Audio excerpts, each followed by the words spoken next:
জীবনে শুধু একটি আমল করুন, দুনিয়ার বুকে আপনার চেয়ে বড় ধনী আর কেউ হবে না। হাসবুন আল্লাহ দুনিয়ার সেরা ধনী হওয়ার আমল ও ইবাদতকারী হওয়ার আমলের কথা বলবো।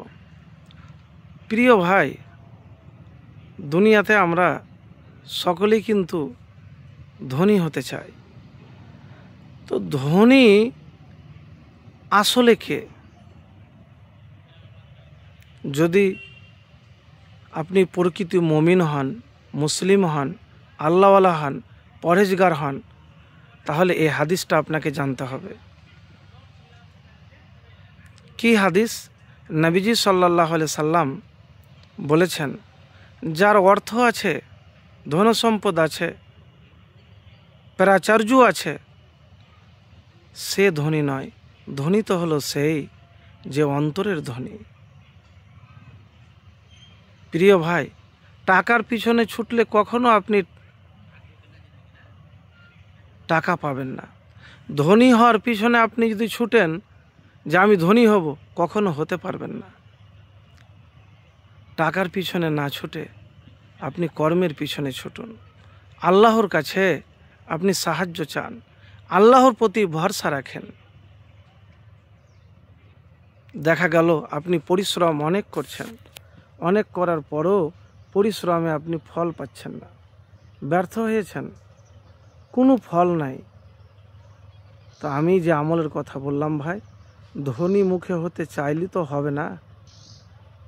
আপনাকে প্রচেষ্টা রাখতে হবে, আল্লাহর কাছে প্রার্থনা করতে হবে, দোয়া করতে হবে, সাহায্য চাইতে হবে, পরিশ্রম করতে হবে। তো অনেক ভাই বলে এই দোয়াতে কি ধনী হওয়া যায়? দেখেন, আপনার যদি বিশ্বাস আল্লাহ এবং রসুল সাল্লাল্লাহু আলাইহি সাল্লামের উপরে থাকে তাহলে হবেন, আর যদি আপনার ভরসা না থাকে তাহলে হবেন না। দোয়া বললেই তো হবে না। যেভাবে দোয়া করছেন সেই দোয়াতে ইখলাস লাগবে, আল্লাহর প্রতি ভরসা লাগবে, আল্লাহর ওপরে প্রবল ভরসা রাখবে, মানে যেমন তেমন ভরসা নয়। তো প্রিয় ভাই, ধনী হওয়ার জন্য অনেক আমল শুনেছেন, অনেক ভিডিও দেখেছেন।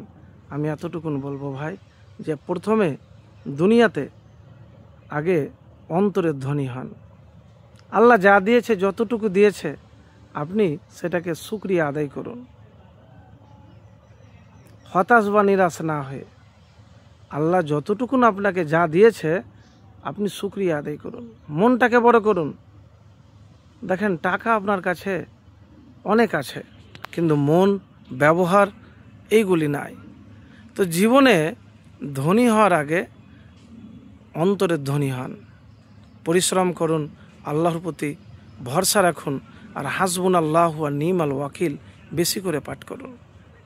হতাশাতে, দুঃখতে, বিপদে, ব্যর্থ হলে সব সময় হাসবুন আল্লাহ ওয়া নিমাল ওয়াকিল, হাসবুন আল্লাহ ওয়া নিমাল ওয়াকিল, হাসবুন আল্লাহ ওয়া নিমাল ওয়াকিল। আর দুরুদ শরীফ শুনেন। এমন এমন জীবনে সময় আছে যে আপনি হয়তো পরিশ্রম করছেন, সফলতা অর্জন করতে পারছেন না। কি করবেন? উপায় তো নাই। তো এতটুকুন আপনাকে বলবো আমি, যে হতাশ নিরাশ না হয়ে যে কাজ করছেন সততার সাথে করেন, আর আল্লাহর কাছে সাহায্য চান। কিছু জিনিস চেয়ে নিতে হয় ভাই। তো প্রিয় ভাই, এই আমল একবার করে দেখুন, ইনশাআল্লাহ ফলাফল পাবেন।